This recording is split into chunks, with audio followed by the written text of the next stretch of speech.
این پست مخصوص افرادیه که دوست دارن بدونن گیاهان چه خواصی داره. بچه‌ها چای ترش برای غلظت خون و فشار خون عالی. بهار نارنج معطر و آرام بخش. میرگ یا ختمی خبازی برای سرماخوردگی، آلرژی‌های فصلی و گلو دردها خیلی عالیه. هم آرام بخش، اسمش بابونه است. معطرهای آرام بخش خیلی از بابونه استفاده میشه. همونطور بادرنج بویت بچه‌ها برای زخم معده، التهاب معده، التهاب روده، مشکلات گوارشی. این گیاه هم که می‌بینید چای سبز، متابولیسم بدن رو میبره بالا. چربی سوزی بسیار عالیه، کلسترول و چربی خون هم میاره پایین.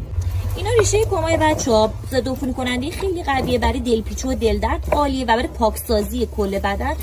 استخوان هم واسه آرام بخشی و خواب آوری داره.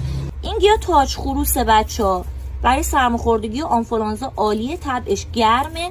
توی دمنوش‌های سرماخوردگی معمولا تاج خروس رو میزنن. بهلیمو هم آرام بخشه، گاو زبانم که همه میدونید آرام بخش، خواب آوره. هم بهش میگن عروسک پشت پرده یا فیسالیس که خواصش میتونیم بگیم که باز کننده عادت ماهیان است. چای کوهی آنتی اکسیدان خیلی عالیه، ضد عفونی کننده بدن. دمنوش‌های سرماخوردگی خیلی از چای کوهی استفاده میشه. گل زوفا هم ضد عفونی کننده بدن، آنتی اکسیدان، آنتی باکتریال و برای گلو دردها و سرماخوردگی‌های عفونی عالیه که آرام بخش خیلی قویه، خواب آور خیلی قویه.